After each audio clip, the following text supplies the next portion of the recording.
Sa isang sulok ng Maynila, may isang lalaking nagngangalang Renz Santiago, na kilala bilang mabait sa mga kapitbahay, ngunit may itinatagong nakakakilabot na sikreto.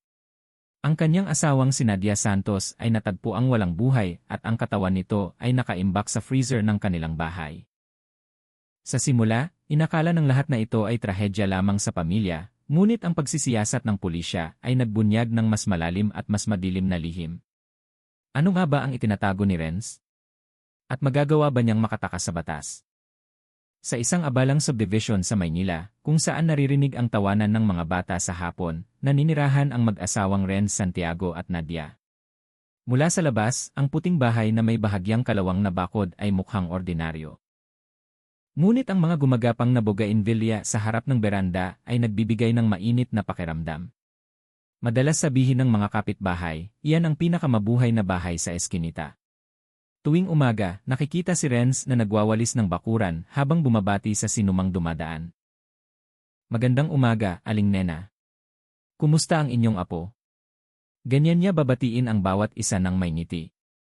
Pagdating ng hapon, si Nadia naman ang madalas na nakaupo sa beranda na may hawak na mainit na tsaa, bumabati sa mga batang naglalaro.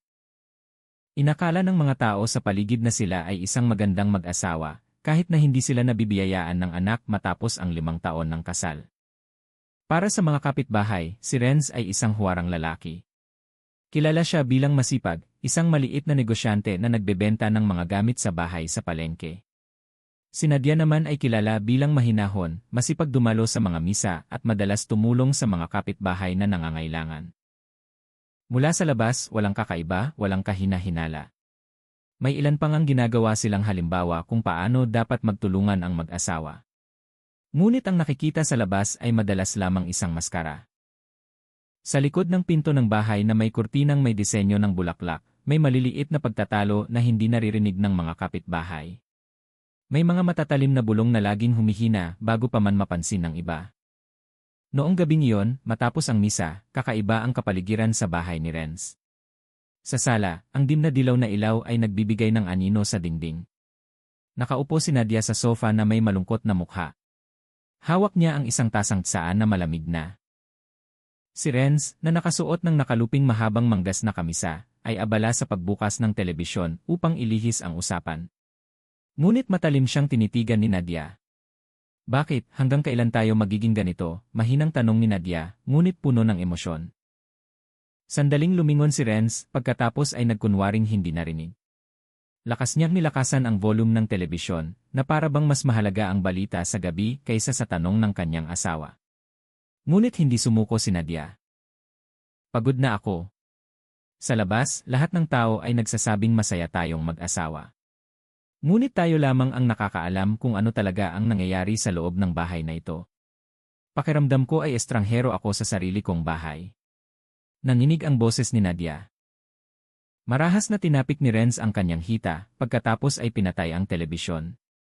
Ang kanyang mukha, na kanina'y kalmado, ay naging tensyonado. Ano ba ang sinasabi mo, Nadia? Ayos lang ang buhay natin. Huwag kang gumawa ng drama. Naiinggit na ang iba sa atin dahil nagkakasundo tayo. Naghahanap ka pa ng problema. Totoo bang ayos lang tayo? Malalim na tinitigan ni Nadia ang kanyang asawa. Madalas kang umuwi ng hating gabi. Minsan nakikita kong tensyonado ang mukha mo at malikot ang mga mata mo. Akala mo ba hindi ko napapansin ang lahat ng iyon? Alam ko, Renz. May itinatago ka.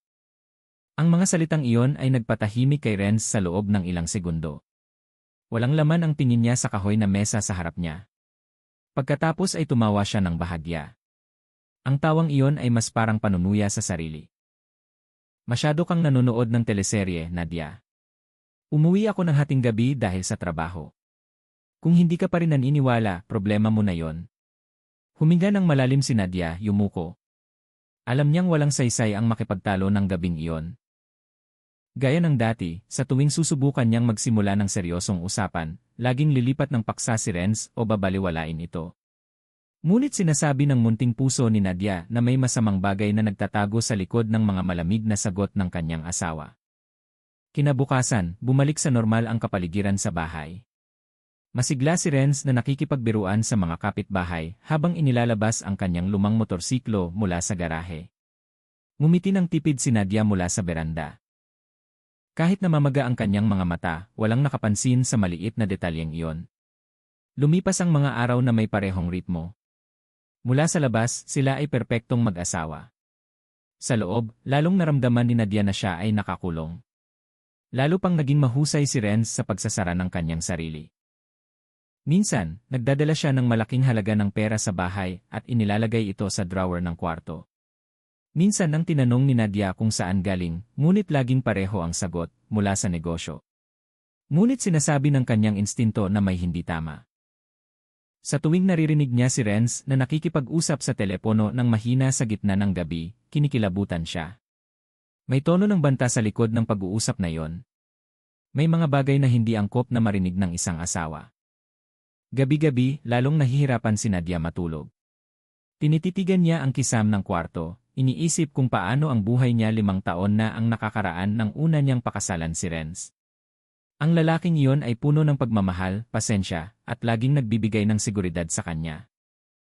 Ngayon, mas madalas tahimik si Renz, madaling magalit, at mahirap hulaan. Isang gabi, habang malakas ang ulan sa Maynila, lumabas si Nadia ng kwarto para kumuha ng inuming tubig. Nakita niya si Renz na mag-isang nakaupo sa sala. Nakapatay ang ilaw, tanging ang liwanag lamang ng cellphone ang nagbibigay liwanag. Huminto si Nadia sa pintuan, pilit na nakikinig. Ihahanda ko ang pera mamaya. Huwag ka nang tumawag sa gitna ng gabi. Alam ko ang panganib. Kung malaman ito, tapos na tayo.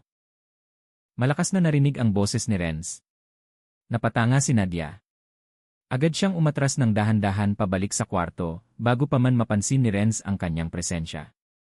Mabilis na pumintig ang kanyang puso. Nang gabing iyon, hindi siya nakatulog. Ang mga salitang kung malaman ito, tapos na tayo, ay paulit-ulit na umalingaw-ngaw sa kanyang isipan. Kinabukasan ng umaga, tinitigan ni Nadia ang mukha ng kanyang asawa na may magkahalong damdamin. Gusto niyang magtanong, ngunit hindi niya mailabas ang mga salita. Ngumiti si Renz tulad ng dati, itinatali ang sintas ng sapatos habang nagkukwento tungkol sa pagtaas ng presyo ng sili sa palengke. Ngumiti lang ng walang gana si Nadia, itinatago ang sikreto na ngayon ay bumibigat sa kanyang dibdib. Mula sa labas, mukha pa rin silang magkasundo. Si Nadia ay bumabati pa rin sa mga kapitbahay ng may ngiti. Si Renz ay nagbibigay pa rin ng ngiti sa sinumang dumaan. Walang nakakaalam na sa likod ng mga ngiting iyon ay nakatago ang isang malaking sikreto.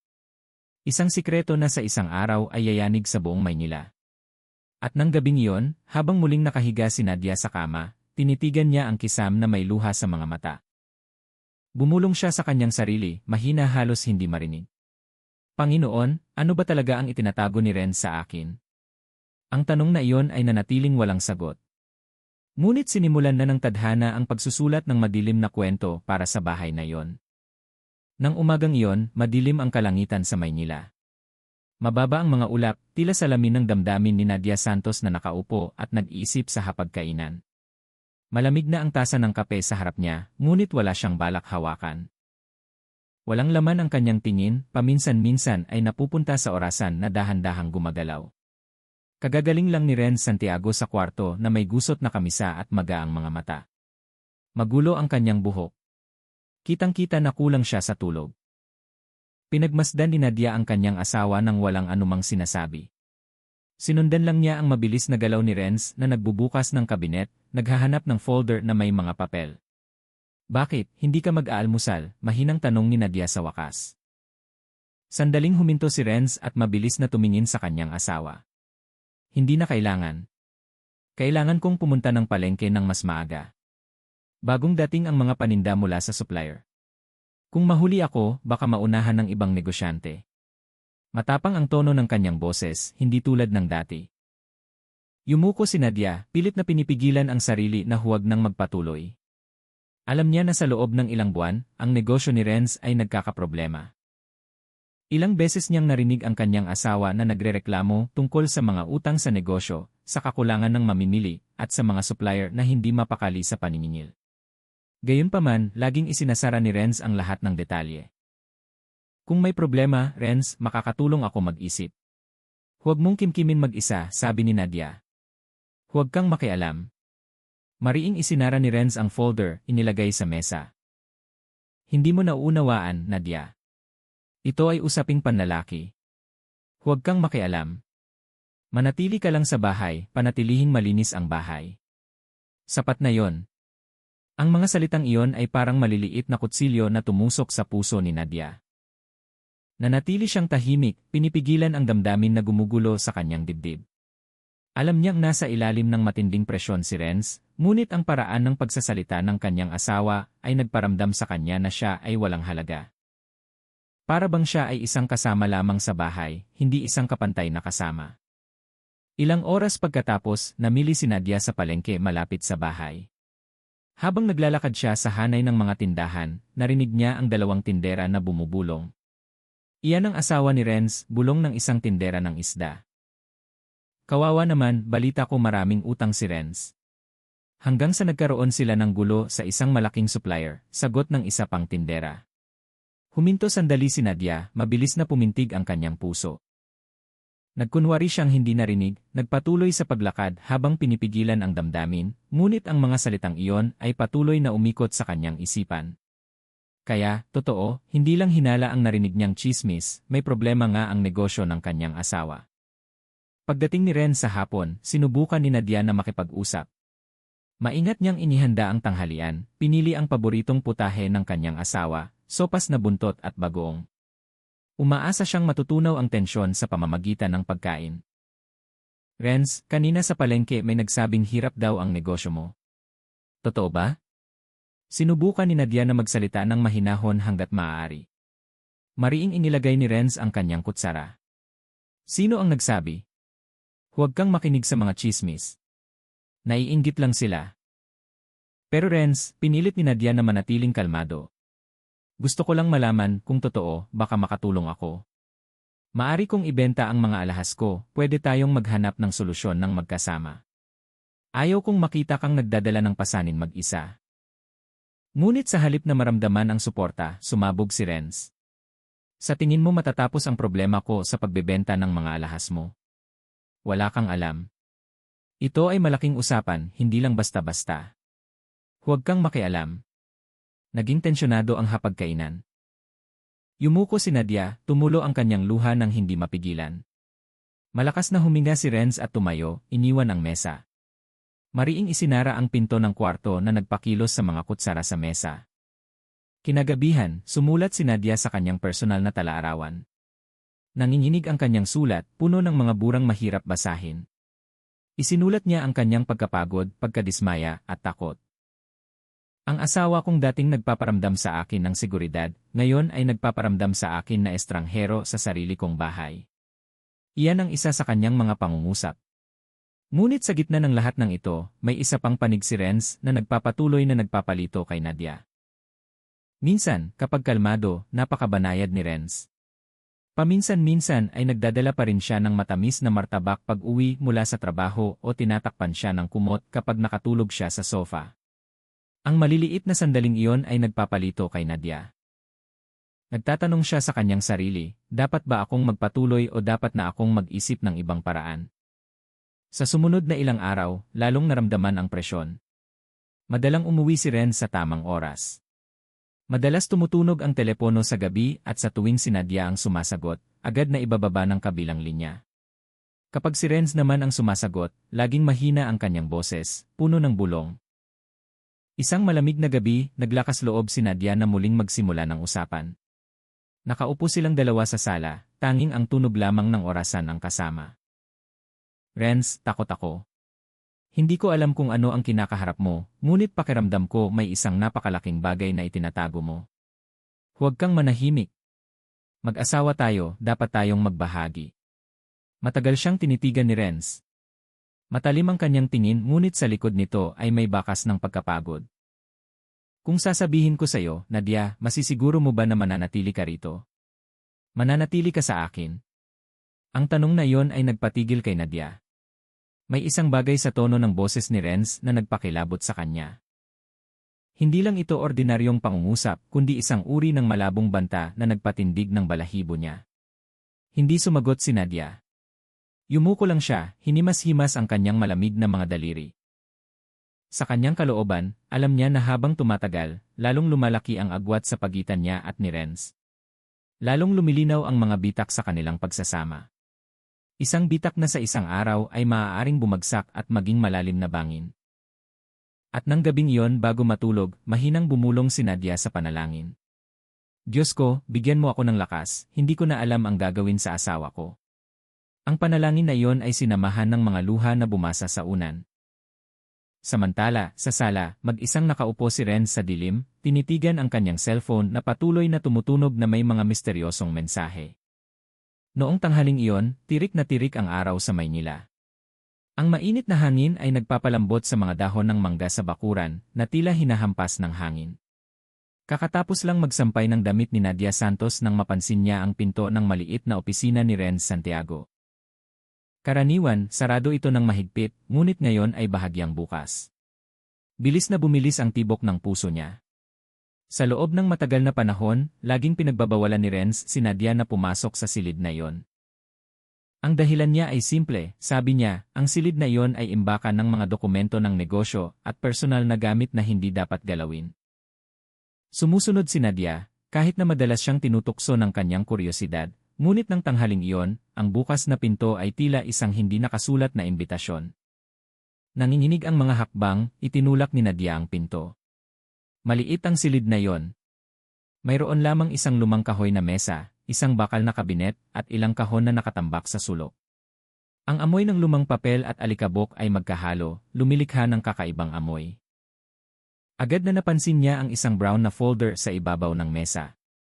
Bukas ang folder, nagpapakita ng ilang piraso ng papel. Lumapit si Nadia, nanginginig ang kanyang mga daliri habang hinahawakan ang papel. Hindi ito karaniwang mga tala. May malalaking numero na nakasulat gamit ang itim na panulat. Ang ilan ay may kasamang pangalan ng mga taong hindi niya kilala. Ang ilang tala ay nakasulat pa ng maikling salita tulad ng bayad na, hindi pa nabayaran o due date.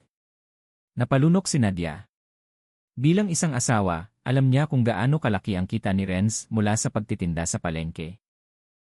Ngunit ang mga numerong nakasulat sa papel ay higit na mas malaki kaysa sa nararapat. Lalo pang tumindi ang kanyang kuryosidad nang buksan niya ang drawer ng mesa. Doon, nakita niya ang isang itim na plastik na naglalaman ng ilang bungkos ng pera. Napatanga si Nadia. Hindi ito maliit na halaga. Hindi niya kayang bilangin ng eksakto. Ngunit malinaw na hindi ito ang karaniwang pera na umiikot sa isang maliit na negosyo tulad ng kay Renz. Nanginginig ang kanyang mga kamay, nanigas ang kanyang katawan, bumulong ang kanyang puso. Hindi ito karaniwang pera sa negosyo. Saan galing ang lahat ng ito? Habang nakatayo pa rin siya sa pagkabigla, narinig ang mga yabag mula sa labas. Dali-dali isinara ni Nadia ang drawer, inayos ang folder, pagkatapos ay lumabas ng silid na mabilis ang tibok ng puso. Kakatapos lang niyang isara ang pinto ng opisina nang pumasok si Renz sa bahay. Bakit ka nandito? Tanong ni Renz nang may hinala. Naningkit ang kanyang mga mata. Sinubukan ni Nadia na panatilihing kalmado ang kanyang mukha. Kakatapos ko lang magsampay ng damit, nauuhaw ako, kukuha ako ng inumin. Mabilis na tumango si Renz at dumiretso sa opisina. Muling bumalik ang pinto sa pagka-lock mula sa loob. Napahinga ng malalim si Nadia, pakiramdam niya ay nakatakas lang siya sa isang mapanganib na bagay. Nang gabing iyon, hindi nakatulog si Nadia. Ang anino ng bungkos ng pera at ang mga tala ay patuloy na gumagambala sa kanyang isipan. Gusto niyang direktang tanungin si Renz. Ngunit natatakot ang kanyang puso. Sa lahat ng oras, ang bawat tanong niya ay laging sinasagot ng sigaw o galit. Kinabukasan ng umaga, nang umalis si Renz papuntang palengke, sinubukan ni Nadia na maghanap ng iba pang pahiwatig. Inayos niya ang kabinet sa kanilang kwarto. Sa likod ng tumpok ng mga damit, nakita niya ang isang lumang cellphone na hindi pa niya nakikita noon. Nakakabit pa ang baterya. Matapos buksan, lumabas ang dose-dosenang mga maikling mensahe na karamihan ay naglalaman ng mga numero, address, at maikling code na hindi niya maintindihan. Ang huling mensahe ay nagpatibok ng mabilis sa kanyang puso. Bukas ng gabi, darating ang mga gamit. Ihanda ang pera. Huwag kang magbalak na mahuli. Mga gamit? Anong ibig sabihin? Kinagat ni Nadia ang kanyang labi, may luha sa kanyang mga mata. Ngayon, lalo siyang nakumbinsi na ang negosyo ng kanyang asawa ay hindi lang basta pagbebenta ng gamit sa bahay. May isang bagay na mas mapanganib. Kinagabihan, naglakas loob si Nadia na makipag-usap. Habang nakaupo silang kumakain ng hapunan, tinitigan niya si Renz ng buong tapang. Renz, gusto kong magtanong ng tapat. Saan galing ang lahat ng perang iyon at kaninong cellphone ang itinatago mo sa kabinet? Nanahimik si Renz. Tumigas ang kanyang mukha. Huminto ang kutsara sa kanyang kamay. Ginugulo mo ang mga gamit ko. Mahina ang kanyang boses, ngunit puno ng tensyon. Asawa mo ako, Renz. May karapatan akong malaman. Ayaw kong may sikreto sa pagitan natin. Sabihin mo sa akin, ano ba talaga ang ginagawa mo? Maikling tumawa si Renz, ngunit ang kanyang tawa ay malamig. Nadia, huwag kang makialam sa mga bagay ko. Kung mas kaunti ang nalalaman mo, mas ligtas ka. Pero takot ako, Renz. Takot ako na masangkot ka sa isang mapanganib na bagay. Ayaw kong mawala ka. Nagsimulang manginig ang boses ni Nadia. Naging matalim ang tingin ni Renz. Nilapitan niya ang mukha niya at bumulong ng malamig. Huwag na huwag mong bubuksan ang bibig mo tungkol sa nakita mo. Kung maging pabaya ka, hindi lang ako ang mapapahamak. Maaari ka ring masira. Napatigil si Nadia. Ang banta na yon ay nagpakilabot sa kanyang katawan. Gusto niyang lumaban, gusto niyang sumigaw, ngunit ang mga salita ni Renz ay nagpatigas ng kanyang dila. Nang gabing iyon, kumain sila ng tahimik, tanging ang tunog lamang ng kutsara ang naririnig sa gitna ng tensyon. Pagkatapos matulog ni Renz, muling sumulat si Nadia sa kanyang talaarawan. Nanginginig ang kanyang kamay nang isulat niya, nakahanap ako ng pera at kahina-hinalang mga tala. Sigurado akong sangkot si Renz sa isang iligal na bagay. Takot ako, ngunit hindi ako maaaring manahimik. Kung patuloy akong mananahimik, naghihintay lang ako na maging biktima ng kanyang sikreto. Basa ang papel ng luha. Nalaman ni Nadia na hindi na magiging pareho ang kanyang buhay. Mula ng araw na yon, tinitignan niya ang kanyang asawa hindi lamang bilang isang katuwang sa buhay, kundi bilang isang mapanganib na misteryo na sa isang araw ay maaaring kunin ang lahat mula sa kanya. Sa labas, unti-unting bumuhos ang ulan, binabasa ang bubong ng bahay. Ngunit sa loob, nagsimula ng gumulo ang puso ni Nadia. Isang bagyo na walang sinuman sa labas ng bahay na iyon ang makakakita. At nang hindi niya nalalaman, ang kanyang paghahanap sa katotohanan ay magdadala sa kanya sa isang landas na puno ng takot. Ang umaga sa maliit na eskinita ay mainit-init. Ang sariwang hangin ay humalo sa amoy ng piniritong pagkain mula sa tindahan ni Aling Nena na malapit sa bahay ni Renz Santiago. Gaya ng dati, nakatayo na si Renz sa harap ng kanyang bahay na may hawak na walis.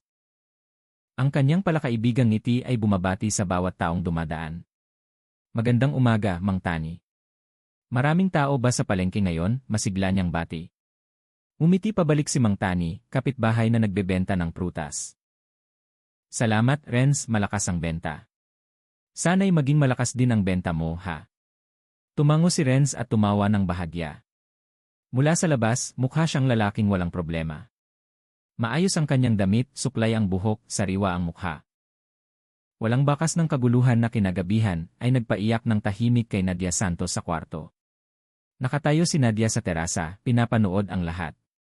Masakit ang kanyang puso. Alam niyang lahat ng ngiting iyon ay maskara lamang. Para sa kanya, ang ngiti ni Renz ay hindi na tanda ng pagiging palakaibigan, kundi isang tabing na nagtatago ng katotohanan. Tinitigan niya ang kanyang asawa ng may ibang tingin ngayon, puno ng hinala, puno ng sugat. Ilang minuto pagkatapos, dumating si Aling Nena na may dalang isang bungkos ng banana Q. Renz, dinalhan ko kayo nito. Kakatapos lang ng luto habang mainit pa. Oh, salamat, Aling Nena. Wow! Swerte sa umaga, masiglang sagot ni Renz. Tinawag niya si Nadia. Nadia, dito, dinalhan tayo ni Aling Nena ng banana Q. Umiti ng magalang si Nadia. Salamat, Aling Nena. Ang bango naman. Ngunit sa kanyang puso, naramdaman niyang walang lasa ang lahat ng pag-uusap na yon. Hindi na niya kayang tignan ang kanyang asawa ng may pagmamalaki tulad ng dati. Tanghali yon, umalis si Renz papuntang palengke. Naiwan si Nadia na mag-isa sa bahay. Sinubukan niyang ayusin ang sala, ngunit ang kanyang isipan ay patuloy na bumabalik sa pera at mga tala na nakita niya ilang araw na ang nakakaraan. Pakiramdam niya ay nakulong siya. Sa isang banda, gusto niyang sabihin sa mga tao, ngunit sa kabilang banda ay natatakot siya sa banta ni Renz. Kinagabihan, pag-uwi mula sa palengke, dumaan si Renz sa bahay ni Mang Tani. Tumulong siya magbuhat ng ilang basket ng prutas, na nagpasaya sa lahat ng nakakita sa kanyang kabaitan. Ang taong tulad ni Renz ang nagpapalamig sa kapaligiran, komento ng isang nanay. Kung lahat ng kapitbahay ay palakaibigan tulad niya, tiyak na masarap tumira dito. Narinig ni Nadia ang komento na yon mula sa bintana ng kanyang kwarto. Kinagat niya ang kanyang labi. Gusto niyang sumigaw, hindi niyo alam kung sino talaga siya, ngunit ang mga salitang iyon ay umikot lamang sa kanyang isipan. Dumating ang gabi. Pagkatapos ng hapunan, nakaupo ng kaswal si Renz sa sala habang naglalaro ng kanyang cellphone. Pinagmasdan siya ni Nadia mula sa kusina. Ang ngiti ng kanyang asawa ay pareho pa rin kapag nakikipag-usap sa mga kapitbahay. Ngunit ngayon ay napansin ni Nadia ang iba pang detalye. Ang mabilis na pagtatype ng mga daliri ni Renz, ang kanyang mukha na paminsan-minsan ay tensyonado, pagkatapos ay ang kanyang ngiti na nagiging matigas. Ano ba ang itinatago mo, Renz? Mahinang tanong ni Nadia. Halos tulad ng pagsasalita sa sarili. Lumingon si Renz. Ano? Wala, kausap ko lang ang sarili ko, mabilis na sagot ni Nadia upang itago. Nang gabing iyon, hindi nakatulog si Nadia. Naalala niya ang maikling pag-uusap nila ng kanyang kaibigang si Sarah ilang linggo na ang nakakaraan. Noon, bahagyang nagreklamo si Nadia tungkol sa pagbabago ng ugali ni Renz. Banayad lang ang sagot ni Sarah. Ganyan talaga ang mga lalaki, baka maraming iniisip. Ngayon, napagtanto ni Nadia na mas mabigat ang kanyang dinaranas kaysa sa maraming iniisip. Nabuhay si Renz sa dalawang mundo. Isang mundo na puno ng ngiti, kabaitan, at papuri mula sa mga kapitbahay. At isa pang mundo na puno ng kasinungalingan, banta, at madilim na sikreto na itinatago niya ng mahigpit. Kinabukasan ng umaga, muling ipinakita ni Renz ang kanyang palakaibigang mukha. Tinulungan niya ang isang batang nahulog sa bisikleta, binilhan ng candy sa tindahan, pagkatapos ay tinapik ang ulo ng bata ng may pagmamahal. Lalo siyang hinangaan ng lahat ng nakakita. Ngunit nang isara ang pinto ng bahay at si Nadia lamang ang nakakita, nagbago ang mukha ni Renz, nawala ang kanyang ngiti, napalitan ng walang laman na tingin na puno ng tensyon. Lalo pang nakumbinsi si Nadia na hindi na si Renz ang asawa na nakilala niya. Siya ay gumaganap ng dalawang papel at ang isang papel na iyon ay maaaring sumira sa kanilang dalawa anumang oras. Nang gabing iyon, muling sumulat si Nadia sa kanyang talaarawan. Hindi ko na kayang maniwala sa kanyang palakaibigang mukha. Pinupuri siya ng lahat, ngunit ako lamang ang nakakaalam ng katotohanan. Takot ako na sa isang araw ay mahulog ang maskarang iyon at makikita ng lahat ang halimaw na nakikita ko sa likod ng pinto ng bahay. Nanginginig ang sulat, nabahiran ng luha. Sa labas, malakas na naririnig ang tunog ng kuliglig. Sa loob ng bahay, ang katahimikan ay naging saksi kung gaano kahina ang puso ni Nadia na harapin ang mga kasinungalingan ng kanyang asawa. At ang sikretong habang tumatagal ay lalong bumibigat ay unti-unting magdadala sa kanila sa isang trahedya na hindi kayang isipin ng sinuman. Nang umagang iyon, nabalot ng manipis na hamog ang Maynila. Nakaupo si Nadia Santos sa gilid ng terasa, nakatingin sa tahimik na maliit na kalsada. Ang tahimik na kapaligiran ay kakaiba sa karaniwang ingay. Malaki ang pakiramdam niya. Sa loob ng ilang araw na nakakaraan, lalo siyang naging mapagbantay sa kanyang asawa. Renz Santiago, patuloy na bumabalik sa isipan ni Nadia ang mga tala at ang lumang cellphone na nakita niya. Ang malalaking numero, maikling code, at misteryosong mensahe na paminsan-minsan ay lumilitaw ay nagpapahirap sa kanya matulog. Alam niya na may isang napakapanganib na bagay na nakatago sa likod ng ngiti ng kanyang asawa. Ngunit nang umagang iyon, ang takot ay nagsimulang maging pag-ingat. Mas tahimik si Renz kaysa sa karaniwan. Nang tinitigan siya ni Nadia, may isang bagay sa mga mata ni Renz na nagpakilabot sa kanya. Isang tingin na puno ng pagsusuri, na para bang nababasa niya ang iniisip ng ibang tao. Bakit ka nakaupo rito ng mag-isa sa umaga? Tanong ni Renz ng kaswal, pilit na itinatago ang tensyon sa kanyang boses. Wala naman, Renz, nag-enjoy lang sa sariwang hangin sa umaga, sagot ni Nadia, pilit na nanatiling kalmado. Ngunit sa kanyang kalooban, nalaman niya na sinisimulan ng mapansin ni Renz ang pagbabago sa kanyang ugali. Naramdaman ni Nadia na lalong bumilis ang tibok ng kanyang puso. Nang araw na yon, mas maagang umalis si Renz papuntang palengke kaysa sa karaniwan. Nakita ni Nadia ang kanyang asawa na isinasara ang gate ng bahay gamit ang dobleng susi. Napansin niya na lalong nag-ingat si Renz.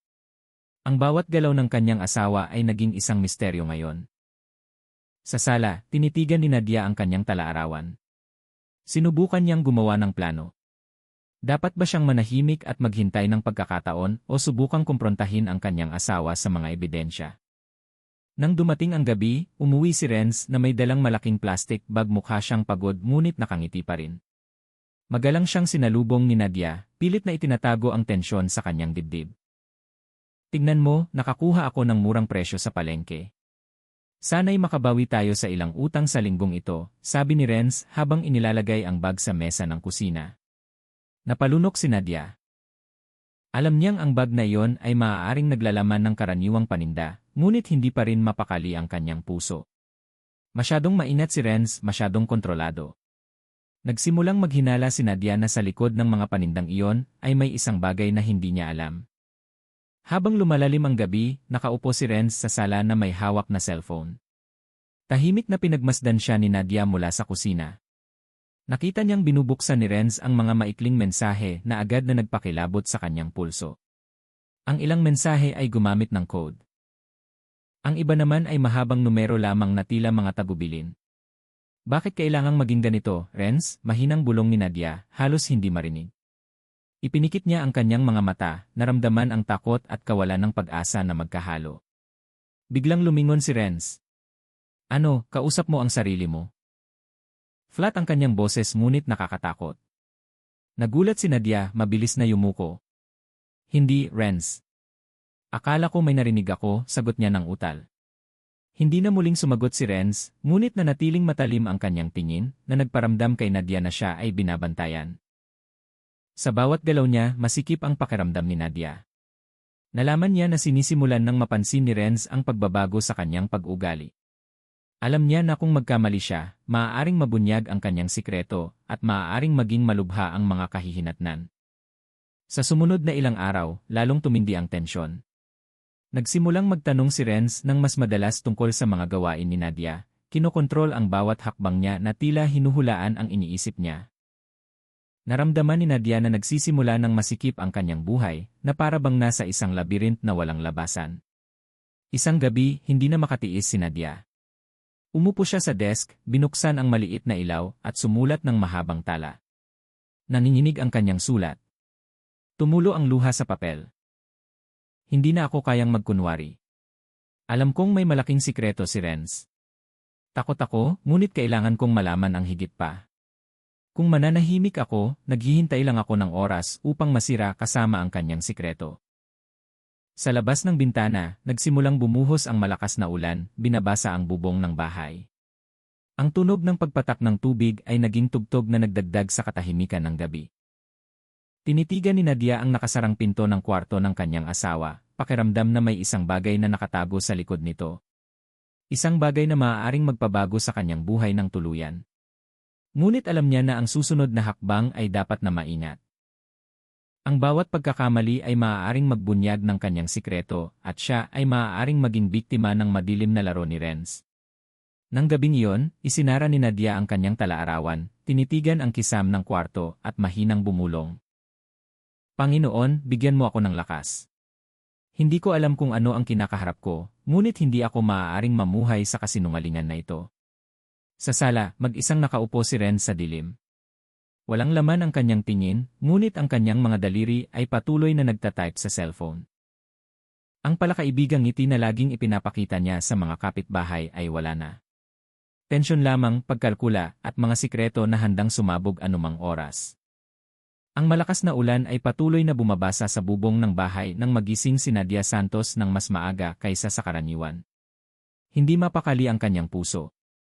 Ang anino, ang misteryosong mensahe, at ang bungkos ng pera mula sa ilang araw na nakakaraan ay patuloy na gumagambala sa kanya. Alam niya na habang tumatagal siya sa pagpapaliban, lalong mahirap abutin ang sikreto ng kanyang asawa. Nang may pag-iingat, naghanda si Nadia ng isang tasang mainit na tsaa at umupo sa mesa sa dining room. Naghintay siya kay Renz na lumabas ng bahay. Karaniwan ay mas maagang pumupunta sa palengke ang kanyang asawa sa araw ng trabaho. At ng araw na ito, umasa si Nadia na makakuha ng oras para kumilos ng mag-isa.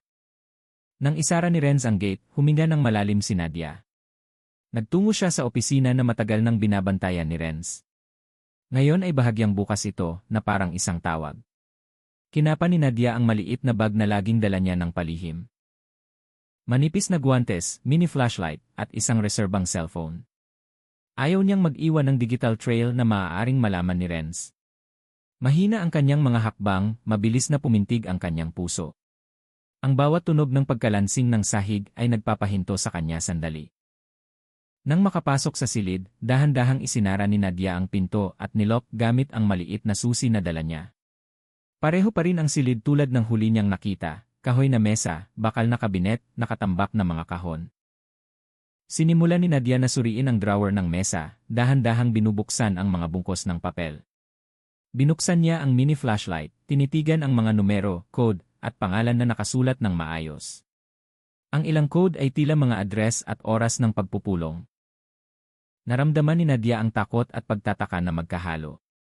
Alam niyang hindi ito karaniwang mga tala ng negosyo. Biglang nakita ni Nadia ang isang makapal na brown na sobre sa likod ng maliit na drawer. Sa loob nito, may ilang larawan ni Renz na kasama ang mga hindi kilalang tao. Seryoso ang kanilang mga mukha. Ang ilan ay tila may ipinapasa at ang isa ay nagpapakita ng malaking halaga ng pera. Napatigil si Nadia. Nanginginig ang kanyang mga kamay habang kinukuha ang cellphone upang kunan ng larawan bilang ebidensya. Ano ito, Renz? Ano ba talaga ang kinasasangkutan niya? Mahinang bulong ni Nadia, halos hindi marinig. Napagtanto niya na ang bawat segundo sa silid na iyon ay parang taya ng kanyang buhay.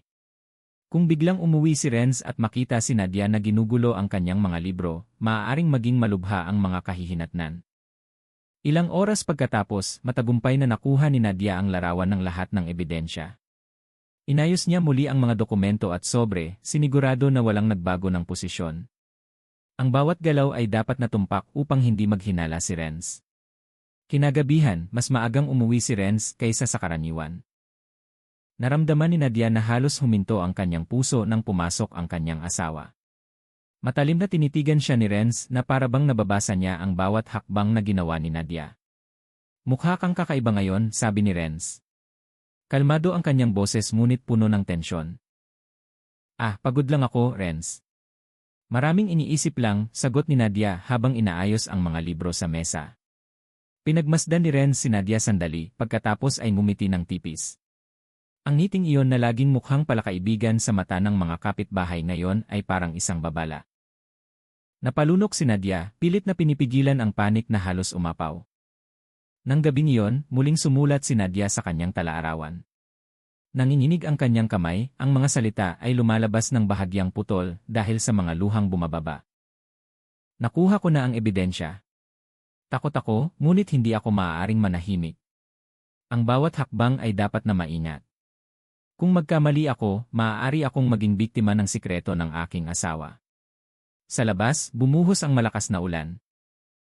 Sa loob ng bahay, nakaupo si Renz sa sala na may hawak na cellphone, nagtatype ng mga mensahe na alam ni Nadia na puno ng code at madilim na tagubilin. Walang laman ang kanyang tingin, ngunit mabilis ang kanyang mga daliri, puno ng pagkalkula. Nakita ni Nadia ang anino na iyon mula sa kwarto, pakiramdam na lalong lumalayo sa lalaking minsan niyang minahal. Sa mga sumunod na araw, lalong naramdaman ang tensyon sa bahay.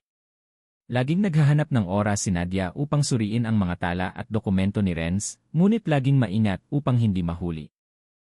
Sinimulan niyang planuhin ang mga hakbang upang malaman kung gaano kalalim ang sikreto ng kanyang asawa at naghahanap din ng paraan upang manatiling ligtas. Gayunpaman, habang mas marami siyang nalalaman, lalong lumalaki ang kanyang takot. Bawat gabi ay nagdadasal si Nadia, umaasa na mayroong solusyon nang hindi nagdudulot ng kalamidad. Nalaman niya na ang sikreto ni Renz ay hindi lamang nagbabanta sa kanya, ngunit maaaring sirain ang lahat ng malapit sa kanila. Sa sala, nanatiling nakaupo si Renz ng mag-isa, nakatingin sa screen ng cellphone, paminsan-minsan ay nagsusulat ng mahabang numero, paminsan-minsan ay pumipikit saglit. Ang palakaibigang ngiti na karaniwan niyang ipinapakita sa araw ay ganap nang nawala. Tinitigan siya ni Nadia mula sa malayo, pakiramdam na lalong lumalaki ang agwat sa pagitan nila at ang seguridad na dati niyang nararamdaman ay ganap nang nawala. Nang gabing iyon, isinara ni Nadia ang kanyang talaarawan nang nanginginig ang mga kamay. Ang ulan sa labas ng bahay ay tila naghuhugas ng lahat ng tensyon. Ngunit alam niya na ang tunay na bagyo ay hindi pa nagsisimula. Ang sikreto na nakita niya ay simula pa lamang ng takot na guguluhin ang kanyang buhay at ang kanilang pagsasama. Nang gabing iyon, nabalot ng kakaibang katahimikan ang Maynila. Nakaipit ang ambon sa bintana, lumilikha ng malabong anino sa dingding ng bahay ni Renz Santiago. Sa loob, nakaupo si Renz sa kanyang maliit na opisina, nakatingin sa cellphone na may walang laman na tingin. Ang malalaking numero at mga code na dati malabo ay nagpipilit sa kanyang isipan na bilisan ang takbo. Lahat ay dapat mawala.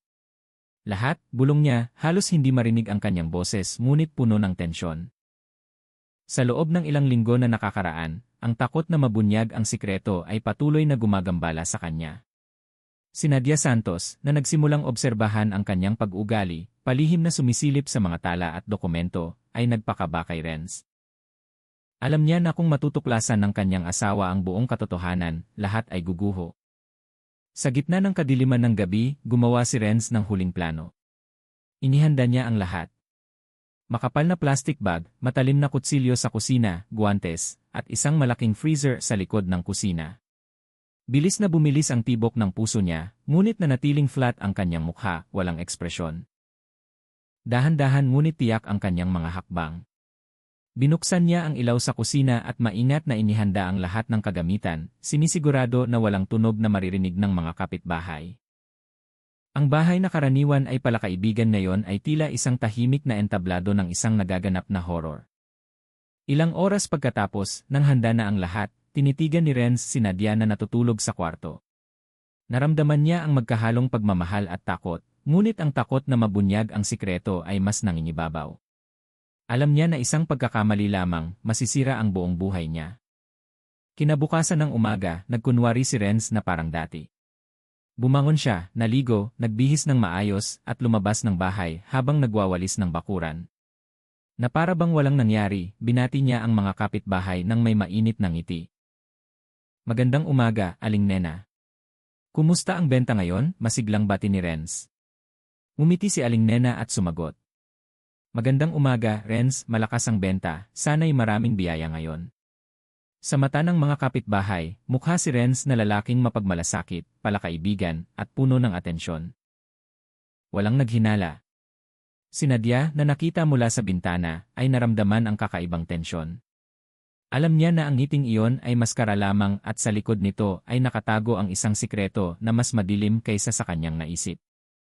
Nang araw na iyon, sinubukan ni Nadia na maging normal, ngunit patuloy na naramdaman ng kanyang puso na may isang bagay na mali. Pinagmasdan niya ang mga galaw ni Renz. Kung paano niya mainat na isinasara ang pinto ng opisina. Kung paano paminsan-minsan ay sinisipat niya si Nadia na para bang alam niyang nagsisimula na siyang maghinala. Nang dumating ang gabi, naging tensyonado ang bahay. Nakaupo si Nadia sa sala, pilit na pinapakalma ang sarili, ngunit patuloy na umikot ang kanyang isipan. Bawat segundo, ang anino ng freezer, ang bungkos ng pera, at ang misteryosong tala ay gumagambala sa kanya. Nagsimula siyang makaramdam na nakulong sa isang laro na hindi niya lubos na nauunawaan. Si Renz sa opisina ay muling tinitigan ang mga dokumento at ang kanyang cellphone. Alam niyang kailangan niyang burahin ang kanyang mga bakas. Ang bawat mensahe, ang bawat transaksyon, ang bawat tanda ay dapat mawala. Walang puwang para sa sinuman na masundan ang kanyang bakas. Sa labas, lalong lumakas ang ulan. Ang tunog ng pagpatak ng tubig sa bubong at bintana ay tila nagdaragdag sa tensyon sa loob ng bahay. Si Nadia, nang hindi namamalayan, ay naramdaman ang nakakapangilabot na kapaligiran. Hindi niya alam kung ano ang nangyari sa kusina ng nakaraang gabi. Naramdaman lamang niya ang isang kadiliman na kakatapos lang bumalot sa kanilang bahay. Nang gabing iyon, muling sumulat si Nadia sa kanyang talaarawan. Naramdaman kong may mali. May itinatago. Isang bagay na maaaring sumira sa ating lahat. Kailangan kong manatiling mapagbantay kahit takot. Kailangan kong malaman ang katotohanan kahit na nangangahulugan ito ng pagharap sa takot na hindi ko kailanman naisip. Sa kabilang panig ng bahay, nakaupo si Renz na mag-isa, malamig ang mukha, at patuloy na nagtatype ng mga mensahe na may lihim na code. Ang palakaibigang ngiti na ipinakita niya kaninang tanghali ay ilusyon lamang. Nang gabing iyon, tensyon lamang, pagkalkula, at mga sikreto na handang sumabog anumang oras. Tinitigan ni Renz ang malaking freezer sa kusina, isang anino na hindi kailanman napansin ni Nadia. Huminga siya ng malalim, tinitigan ang walang laman na espasyo na nilikha niya upang itago ang kanyang sikreto. Lahat ay inihanda. Lahat ng bakas ay nabura maliban sa isa. Si Nadia sa kwarto ay naramdaman na may mali. Bumulong ang kanyang puso, kailangan kong maging mas mapagbantay. Ano man ang mangyari, hindi ako maaaring magpabaya. May mangyayari at kailangan kong handa na harapin ang katotohanan. Ang ulan ng gabing iyon ay bumuhos ng malakas, tinatakpan ang mga bulong ng sikreto, at mga hakbang na hindi kailanman nakita ng labas ng mundo. Ngunit sa loob ng bahay, ang kadiliman ay lumusot, nagbabanta sa bawat segundo ng kanilang buhay. Nang gabing iyon sa Maynila ay napakatahimik, mahinang humihip ang hangin, nagdadala ng tunog ng nagkakalansing na pinto mula sa bahay ni Renz Santiago. Nagising si Nadia Santos mula sa kanyang pagtulog nang makarinig ng malabong mga yabag sa kusina. Nagpakita ang orasan na hating gabi na at mas malamig ang pakiramdam sa bahay kaysa sa karaniwan. Maingat na bumangon si Nadia. Dahan-dahan siyang lumakad patungo sa kusina. Mula sa siwang ng pinto, nakita niya ang malabong liwanag ng nakabukas na ilaw. Doon, nakatayo si Renz na nakatalikod sa pinto. Matangkad ang kanyang katawan. Abala ang kanyang dalawang kamay sa isang bagay sa ibabaw ng mesa. Pinigil ni Nadia ang kanyang hininga, sinisigurado na hindi napapansin ng kanyang asawa ang kanyang presensya. Nakita si Renz na may inilalabas mula sa loob ng freezer. Pinatalim ni Nadia ang kanyang paningin at bumilis ang tibok ng kanyang puso nang makita ang makapal na itim na plastik na puno ng malabong mansa.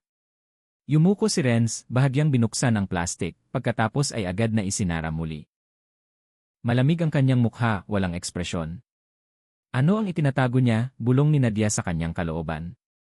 Lalo pang naging totoo ang kanyang takot, ngunit pinigilan siya ng kuryosidad na huwag lumiko. Pagkatapos, inangat ni Renz ang plastik at inilipat ito sa isang malaking kahon. Napakamaingat ng kanyang mga galaw. Na para bang itinatago niya ang pinakamahalagang kayamanan. Gayunpaman, ang aura na lumabas ay nakakatakot. Matapos, umupo si Renz sa upuan sa kusina, hawak ang kanyang ulo gamit ang dalawang kamay. Malakas ang kanyang hininga. Paminsan-minsan ay bumubulong siya, walang sinuman ang dapat makaalam. Walang sinuman ang dapat makaalam. Tinakpan ni Nadia ang kanyang bibig gamit ang kanyang kamay, pilit na pinipigilan ang sigaw na halos lumabas. Nanginginig ang kanyang katawan, basa ang kanyang mga mata. Umatras siya ng dahan-dahan papunta sa kanyang kwarto, pagkatapos ay mahigpit na isinara ang pinto. Nang gabing iyon, hindi siya nakatulog. Ang anino ng itim na plastik ay sumasayaw sa kanyang isipan. Kinabukasan ng umaga, mas maagang gumising si Renz. Kumilos siya na para bang walang nangyari. Muling lumabas ang kanyang palakaibigang ngiti nang batiin niya ang mga kapitbahay na dumaan. Magandang umaga, Mang Tani. Sana'y maging malakas ang benta ng prutas ngayon. Ang mga kapitbahay ay sumagot ng ngiti na may paghanga. Samantala, si Nadia ay nakatayo lamang sa terasa na may maputlang mukha, pilit na pinipigilan ang pagkabahala. Para sa kanya, ang ngiti ni Renz ngayon ay hindi na mukha ng isang asawa, kundi isang maskara ng isang lalaki na nagtatago ng takot. Sa buong araw, pakiramdam ni Nadia ay nakulong siya sa isang labirint ng takot. Sa tuwing naririnig niya ang tunog ng pagbukas ng pinto o ang mga yabag ni Renz sa bahay, pakiramdam niya ay binabantayan siya. Gusto ni Nadia na tumakas, ngunit alam niya na maghihinala si Renz kung bigla siyang umalis. Kinagabihan, natalo ng kuryosidad ang takot. Naghintay si Nadia hanggang sa makatulog ng mahimbing si Renz, pagkatapos ay dahan-dahang lumakad patungo sa kusina. Nakatayo ang freezer sa sulok ng silid, tahimik, ngunit tila nagtatago ng malaking sikreto. Nang nanginginig ang mga kamay, bahagya niyang binuksan ang takip. Agad na bumulusok ang malamig na amoy na may halong mabaho, halos masuka siya. Mabilis na isinara ni Nadia ang freezer. Tumulo ang kanyang luha nang hindi mapigilan.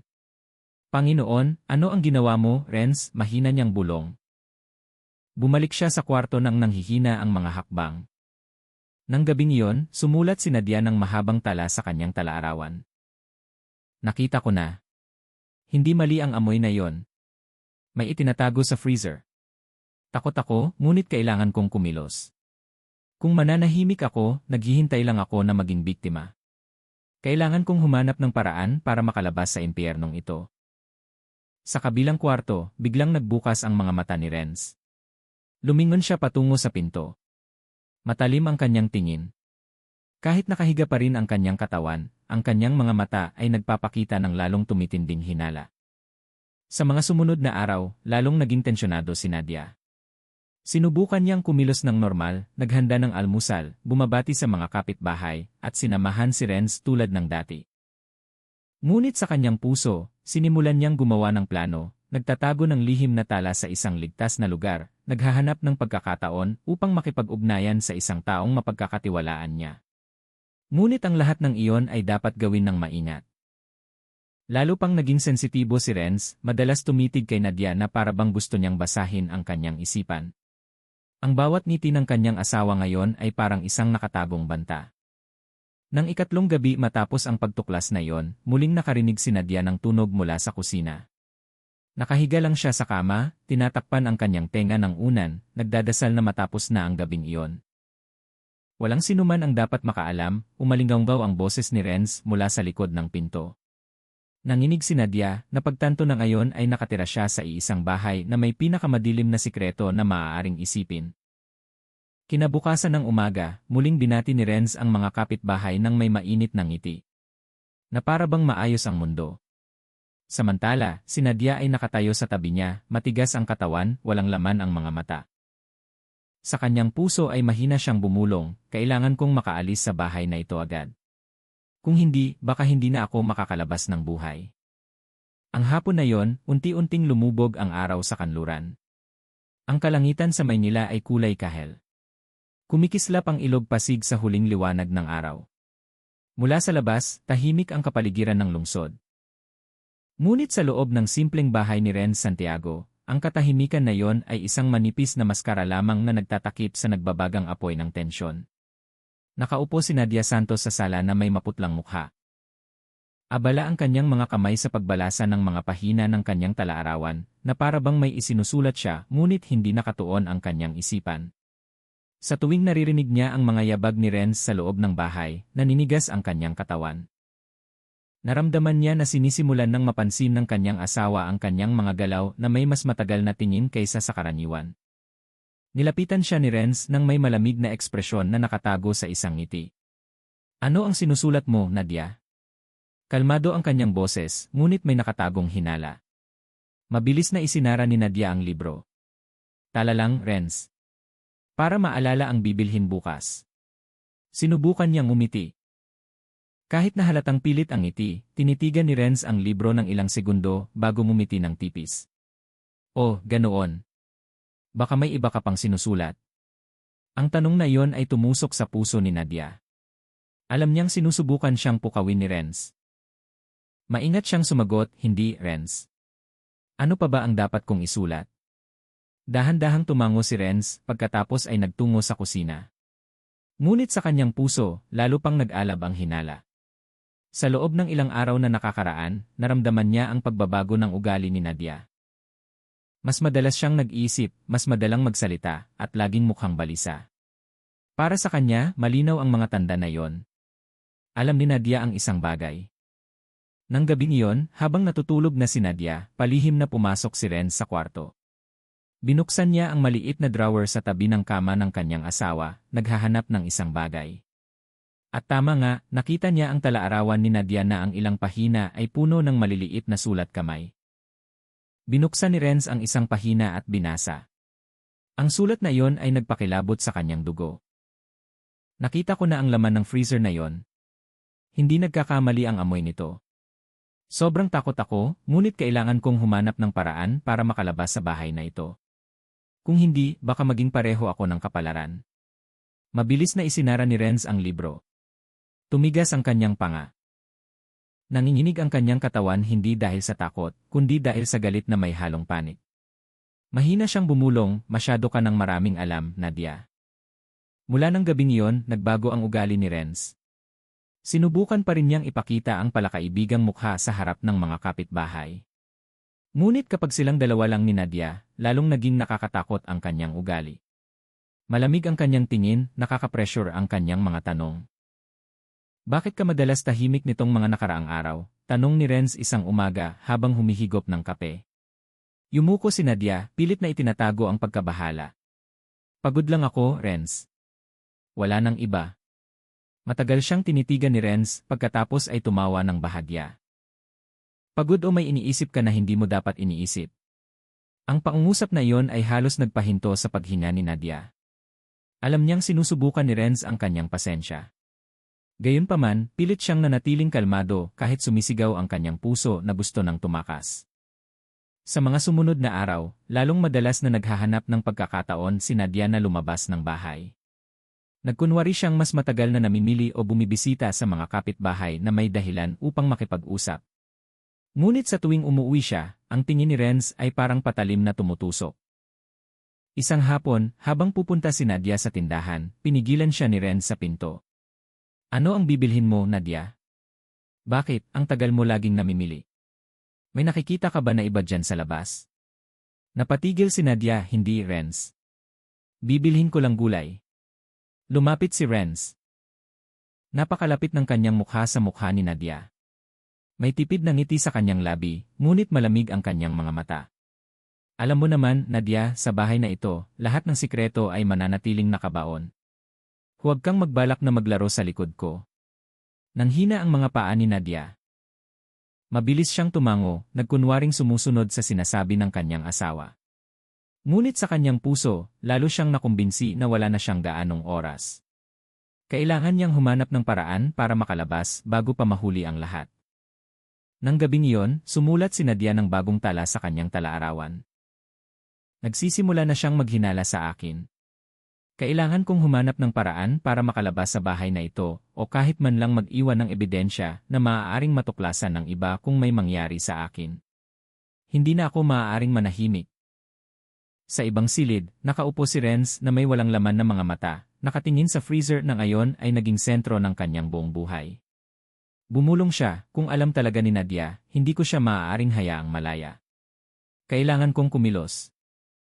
Sa unang pagkakataon mula nang mangyari ang trahedya, naramdaman ni Renz na nanganganib ang kanyang posisyon. Hindi lang siya nagtatago ng sikreto, kundi kailangan din niyang labanan ang kanyang sariling pinakamalapit na tao. Ang kanyang asawa. Lalong tumindi ang tensyon sa bahay na yon. Ang bawat hakbang ay tila binabantayan, ang bawat salita ay maaaring maging sanhi ng kalamidad. Sa gitna ng tahimik na gabi, dalawang kaluluwa na nakatali sa kasalmayon ay nagbabantayan sa isa't isa. Bawat isa ay may dalang takot at nakatagong hangarin. Ang gabi sa Maynila ay napakabigat. Tinakpan ng madilim na ulap ang liwanag ng buwan na nagpalubog sa bahay ni Renz Santiago sa mas matinding kadiliman kaysa sa karaniwan. Mahina lang ang paghampas ng hangin, ngunit sapat na upang maging nakakatakot ang pagkalansing ng pinto. Nakaupo si Nadia Santos sa kwarto, walang laman ang tingin sa bintana. Nanginginig ang kanyang katawan kahit hindi masyadong malamig ang hangin. Mula nang makita ni Renz ang kanyang talaarawan, alam ni Nadia na hindi na siya ligtas. Lalo pang naging matalim ang tingin ng kanyang asawa, lalo pang tumutusok ang kanyang mga salita. Naramdaman niya na ang bawat hakbang na ginagawa niya, gaano man kaliit, ay laging binabantayan.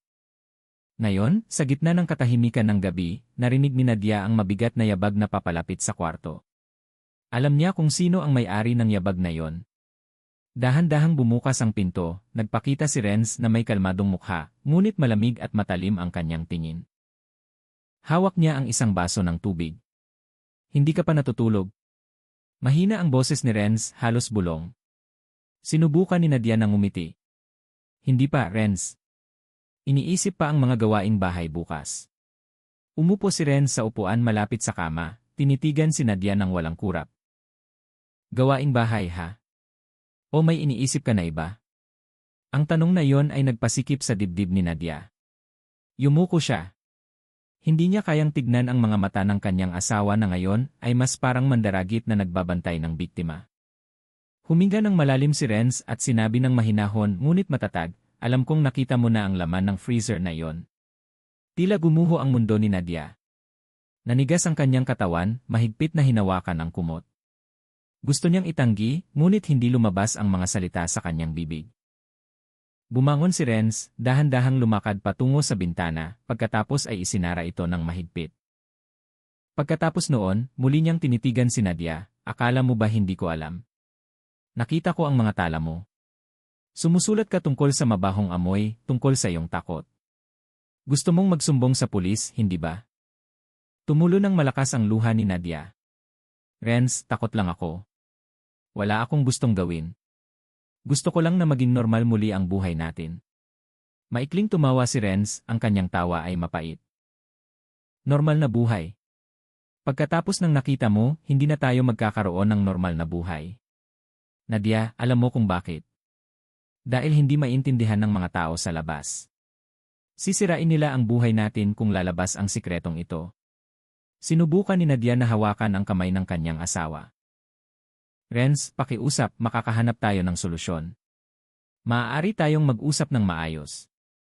Ngunit marahas siyang itinulak ni Renz. Walang solusyon, Nadia. Ang tanging paraan upang manatiling nakabaon ang lahat ay sa pamamagitan ng pagsisigurong mananahimik ka. Ang mga salitang iyon ay nagpatigil kay Nadia, nanginginig ang kanyang katawan. Kumalat ang takot sa lahat ng kanyang ugat. Umatras siya sa sulok ng kama, naghahanap ng distansya mula kay Renz na ngayon ay tila isang estranghero. Lumapit si Renz, pula ang kanyang mga mata dahil sa galit na may halong panik. Ayaw kong saktan ka, pero kung pipilitin mo, wala akong pagpipilian. Sa gitna ng tensyon, naglakas loob si Nadia. Kung mahal mo talaga ako, Renz, huwag mo nang ituloy ito. Sapat na ang sikretong ito, huwag mo nang dagdagan. Naging tahimik sandali. Tinitigan ni Renz si Nadia sa loob ng ilang sandali, tila may pag-aalinlangan sa kanyang mga mata. Ngunit pagkatapos ay muling naging malamig ang kanyang mukha. Binuksan niya ang maliit na kabinet malapit sa kama at kinuha ang kutsilyo sa kusina na dati na niyang itinago. Maliit na sumigaw si Nadia, nanginginig ng husto ang kanyang katawan. Renz, huwag. Ipinapangako kong hindi ko sasabihin kahit kanino.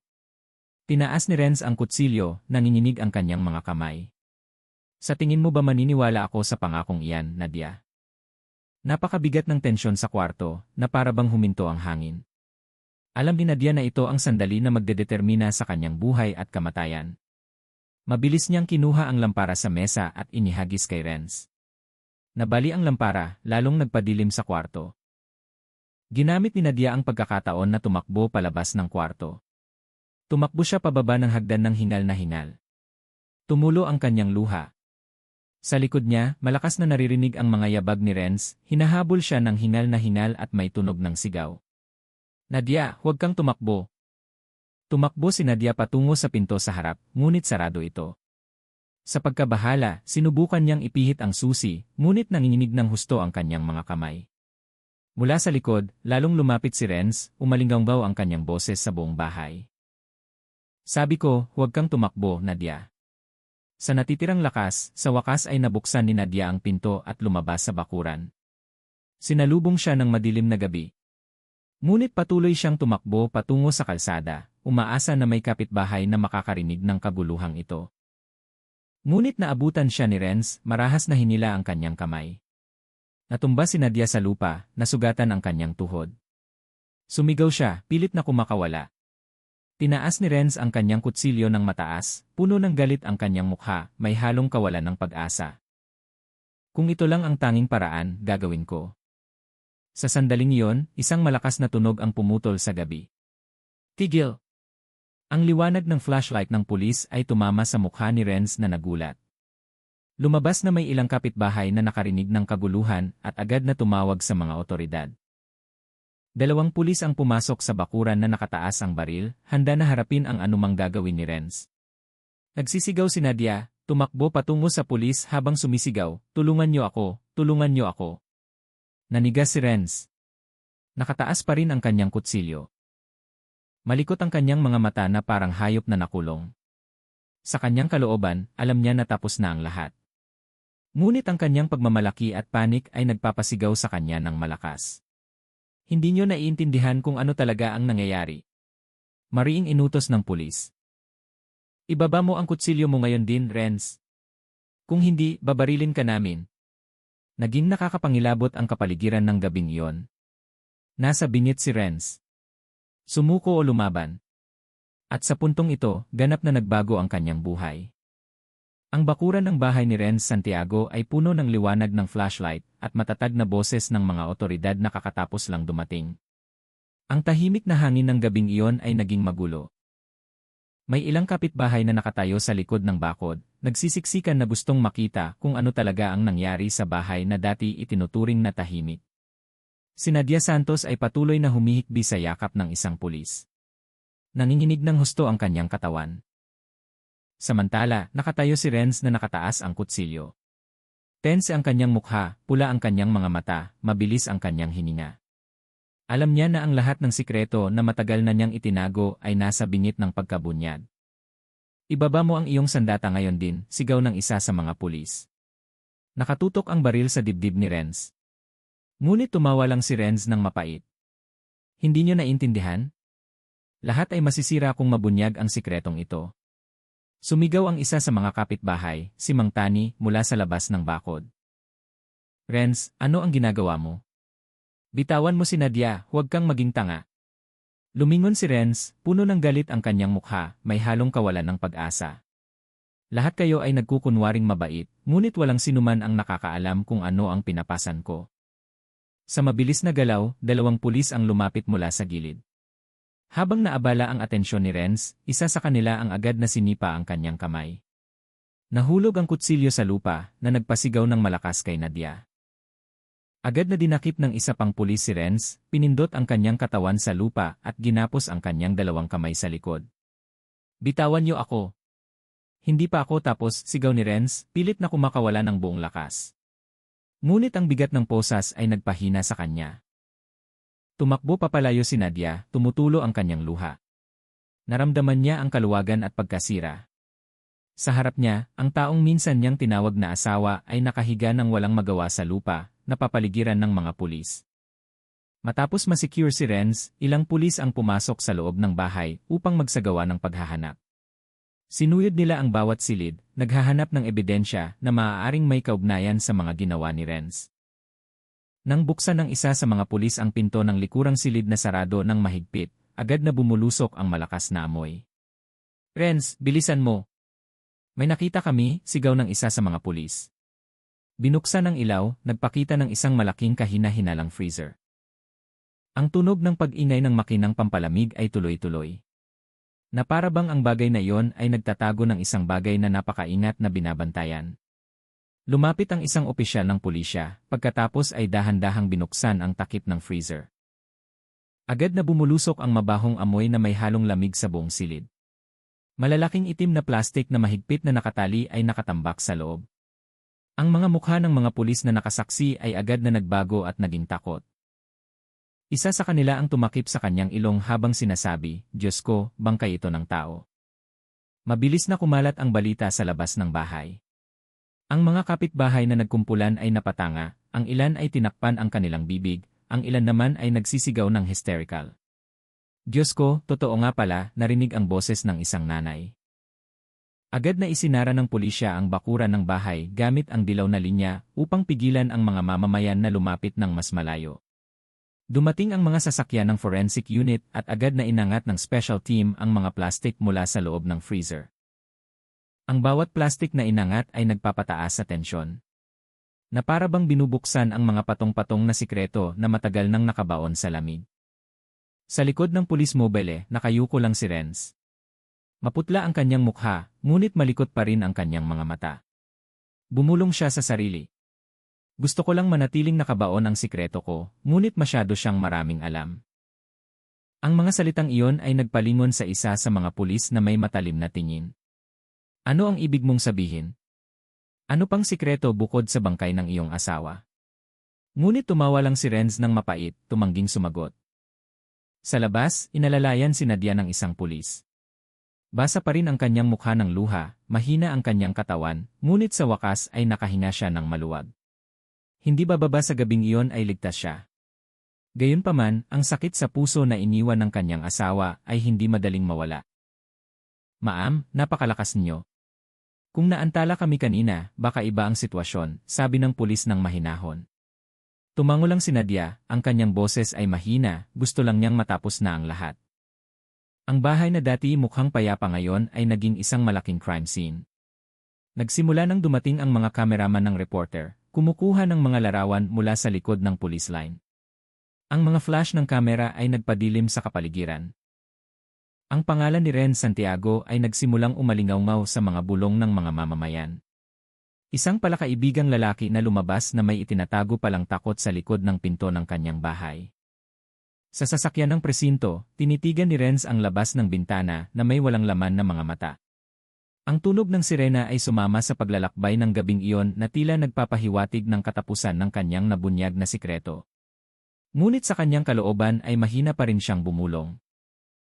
"Lahat ng ito ay kasalanan mo, Nadia." Ang pagdinig sa kaso ni Renz Santiago ay naging pangunahing usapan sa Maynila. Ang korte ay puno ng mga reporter, mamamayan, at pamilya ng biktima na gustong makita ang katapusan ng trahedya na yumanig sa lungsod. Ang tensyon ay naramdaman mula pa umaga nang pumasok ang mga sasakyan ng presinto sa bakuran. Umalinggaw ang sirena at agad na bumulusok ang mga flash ng kamera ng reporter. Inilabas si Renz na nakaposas. Mas payat ang kanyang mukha kaysa sa una siyang dinakip. Magulo ang kanyang buhok, malungkot ang kanyang mga mata, ngunit nagpapakita pa rin ng isang bagay na mahirap hulaan. Magkahalong pagsisisi, galit at kawalan ng pag-asa. Sa likod ng karamihan, dumating si Nadia na may mahigpit na escort. Kahit mahina pa rin ang kanyang katawan, determinado siyang saksihan ang katapusan ng paglalakbay ng asawa na minsan niyang minahal. Binuksan ang pagdinig sa pamamagitan ng tunog ng martilyo ng hukom na pumalo sa mesa. Binasa ng taga-usig ang mahabang akusasyon, pagpatay, pagputol ng katawan, at pagtatangkang itago ang bakas ng krimen. Ang bawat salita na lumabas sa bibig ng taga-usig ay nagpasikip sa dibdib ni Nadia, na para bang muling sinasaksak ang lumang sugat. "Iginagalang na hukom," sabi ng taga-usig sa malakas na boses. Ang akusado na si Ren Santiago ay hindi lamang pumatay sa kanyang sariling asawa, kundi itinago rin ang bangkay ng biktima sa isang napakaparasang paraan. Ang kanyang mga ginawa ay nagdulot ng malalim na trauma sa saksi, pamilya, biktima, at sa buong lipunan. Kaya, hinihingi namin ang pinakamabigat na kaparusahan. Lahat ng mata ay nakatuon kay Renz. Nakaupo siyang kalmado. Paminsan-minsan ay ngumiti ng mapait. Nang hilingin ng hukom na magbigay siya ng pahayag, sa wakas ay nagsalita si Renz. "Hindi ko pinagsisisihan ang pagpatay kay Nadia," mahina niyang sabi na nagpatili sa loob ng korte. "Ipinagkanulo niya ako. Alam niya ang sikreto ko. Kung magsalita siya, lahat ng itinayo ko ay masisira. Gusto ko lang na manatiling nakabaon ang sikretong iyon." Kunot noo ang hukom. "Ano ang sikreto na tinutukoy mo?" Nanahimik sandali si Renz pagkatapos ay tumawa ng bahagya. "Ang aking negosyo. Matagal nang iniisip ng mga tao na ako ay isang maliit na negosyante lamang. Ngunit sa likod nito, ako ay naglalaban ng pera mula sa pagbebenta ng droga. Alam ni Nadia at gusto niyang iulat ako. Kung nangyari yon, tapos na ako. Kaya pinili ko ang ibang paraan." Nagulo agad ang loob ng korte. Nagtatype ang mga reporter. Nakafocus ang mga kamera sa mukha ni Renz. Ang mga mamamayan na naroon ay umiling lang. Hindi makapaniwala na ang lalaking dating palakaibigan sa komunidad ay may itinatago palang mapanganib na negosyo. Tinabunan ni Nadia ang kanyang mukha gamit ang dalawang kamay, umiiyak ng malakas. Para sa kanya, mas masakit ang pag-amin na yon kaysa sa anuman. Lumabas na ang pagsasama na matagal na niyang sinubukan na panatilihin ay isang maskara lamang ng mas malaking kadiliman. Pinakalma ng hukom ang kapaligiran bago muling nagtanong, "Naiintindihan mo ba na ang iyong dahilan ay hindi maaaring bigyang katwiran ang iyong mga ginawa? Ang pagpatay ay hindi solusyon." Yumuko si Renz. Nagsimulang manginig ang kanyang boses. "Alam ko, iginagalang na hukom, ngunit nakulong ako. Gusto ko lang na manatiling nakabaon ang lahat. Akala ko sa paraang iyon matatapos na ang lahat. Lumabas na nagkamali ako. Lalong lumakas ang pag-iyak ni Nadia. Ang pulis na sumama sa kanya ay sinubukan siyang pakalmahin, ngunit ang kirot sa kanyang puso ay hindi mapigilan. Nawala ang asawa na minsan niyang minahal. Hindi lamang sa pisikal, kundi pati na rin sa moral. Ang Renz na kilala niya sa lahat ng oras ay patay na matagal na bago pa natuklasan ang kanyang bangkay sa loob ng freezer. Matapos marinig ang pahayag ng mga saksi, forensic expert, at ang mga ebidensya na isinumite, sa wakas ay nagbigay ng hatol ang hukom sa matatag na boses. Kumatok siya ng martilyo. Isinasaalang-alang na ang akusado na si Renz Santiago ay napatunayang nagkasala ng walang pag-aalinlangan sa krimen ng pinlanong pagpatay at pagtatangkang itago ang bakas ng krimen, kaya ang korte ay nagpasya na ipataw ang parusa ng habambuhay na pagkakakulong sa akusado. Muling naging maingay ang silid. Ilang tao ang huminga ng maluwag, ang ilan naman ay pumalakpak ng bahagya. Yumuko si Nadia, tumulo ang kanyang luha, ngunit ngayon ay may halong kaluwagan. Hindi bababa sa naitatag ang hustisya. Ngumiti lang ng tipis si Renz. Habambuhay na pagkakakulong. Siguro mas mabuti iyon kaysa sa mamuhay ng may takot, mahina niyang sabi bago siya igiya palabas ng silid ng korte. Sa labas ng gusali, agad na dinumog ng mga reporter si Nadia. Ang mga mikropono at kamera ay nakatutok sa kanyang mukha na namamaga pa rin. Ma'am Nadia, ano ang nararamdaman niyo matapos ang pagdinig na ito? Tanong ng isa sa mga reporter. Huminga ng malalim si Nadia pagkatapos ay sumagot sa mahina at mapait na boses. Gusto ko lang na maging tahimik. Ang buhay ko ay nasira na, ngunit nagpapasalamat ako na binigyan pa rin ako ng pagkakataon na mabuhay. Sana'y wala nang ibang babae ang makaranas ng katulad ko. Ang mga salitang iyon ang nagtapos sa lahat ng panayam. Lumakad pagkatapos si Nadia palayo sa gusali, nakatingin sa maliwanag na kalangitan sa Maynila ng tanghaling iyon. Kahit na ang sakit sa puso ay mananatili, determinado siyang bumangon, muling itatayo ang kanyang buhay ng walang anino ng asawa na minsan niyang pinagkatiwalaan. Para sa mga mamamayan ng Maynila, ang pangalan ni Renz Santiago ay laging maaalala bilang isang mapait na aral na ang palakaibigang mukha ay hindi laging nagpapakita ng laman ng puso. At para kay Nadia Santos, ang mahabang paglalakbay na puno ng pagdurusa ay sa wakas ay natagpuan ang dulo ng kalayaan kahit na binayaran ito ng sugat na hindi kailanman mawawala. Nang gabing iyon, pagbalik sa bahay ng kanyang mga magulang, sumulat si Nadia ng huling tala sa talaarawan na matagal ng tapat na naglalaman ng lahat ng kanyang takot. Ngayon, lahat ng sikreto ay nabunyag na, wala nang kailangan pang itago. Ang buhay ko ay maaaring hindi na maging pareho, ngunit hindi bababa sa nakahinga ako ng maluwag. Ligtas ako. Dahan-dahang isinara ang libro at inilagay sa maliit na drawer. Sa unang pagkakataon matapos ang matagal na panahon, nakatulog si Nadia ng walang takot. Kahit na ang masamang panaginip ay maaaring patuloy na gumagambala sa kanya. Ngunit isang bagay ang sigurado niyang nalalaman, tapos na ang madilim na kwento ng bahay na iyon.